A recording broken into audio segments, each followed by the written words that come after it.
Hey everyone, welcome to episode 13 of All This Science, the science podcast that describes one science concept in 5 minutes. Today, the topic is dry cleaning. You might think it means scrubbing the floor without being inebriated, but dry cleaning actually has to do with washing your clothes.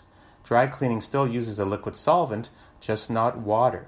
That's where the dry comes from, not using water. Dry cleaning is used to clean fabrics that break apart in water or fabrics that break apart from the rough treatment in a washer-dryer duo. The main dry cleaning solvent used today is tetrachloroethene, also known as PERC. There are 2 carbons in the organic molecule. They've got a double bond between them, and there are also 2 chlorines bonded to each carbon.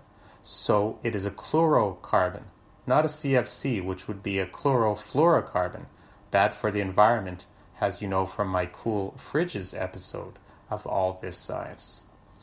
The PERC is non-flammable and is non-polar. However, with prolonged exposure, it is a carcinogen, so dry cleaners are transferring to other non-polar cleaners like carbon dioxide, petroleum spirits, and liquid silicone.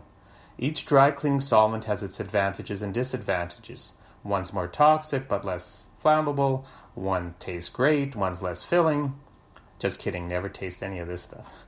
So, the idea behind dry cleaning is this. Suppose it's formal night at the minor league baseball game. There's always promotion nights, right? Zombie night, disco's back night, get out of jail free night. You're wearing a suit, munching on a hot dog, and horrors of horrors, you stain your suit with ketchup and grease. You run straight to the dry cleaners, even if you're in the trajectory of the ball, because you know that the non-polar dry cleaning solvent will help dissolve the organic stain on this suit.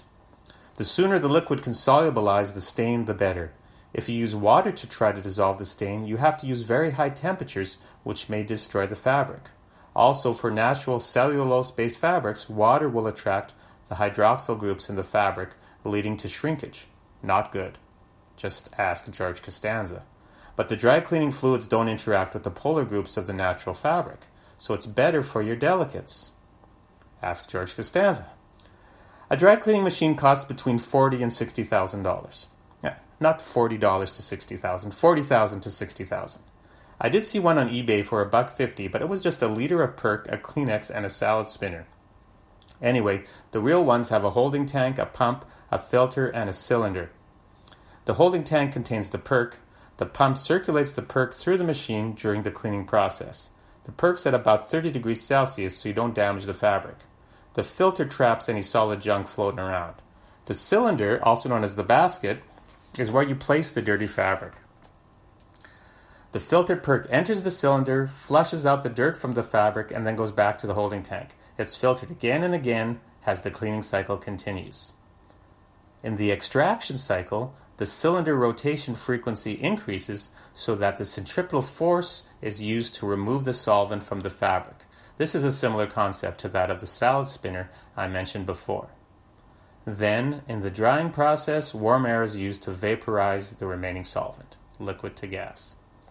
Some really delicate items are put in a mesh bag before they are put in the cylinder or drum, because the PERC's density is 1.7 grams per mil, so the sheer weight of the fabric soaking up the PERC could cause damage without the mesh support.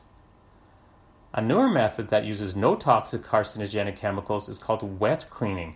It can be used for fabrics with the dry clean only label. Sophisticated wet cleaning machines, special dryers, and safe non-toxic detergents make wet cleaning an environmentally sound method. One of the detergents is called Power Bright. Now I've researched, even went to the library to find out the composition of Power Bright and couldn't. All I got was an MSDS sheet which said trade secret. So it's a secret.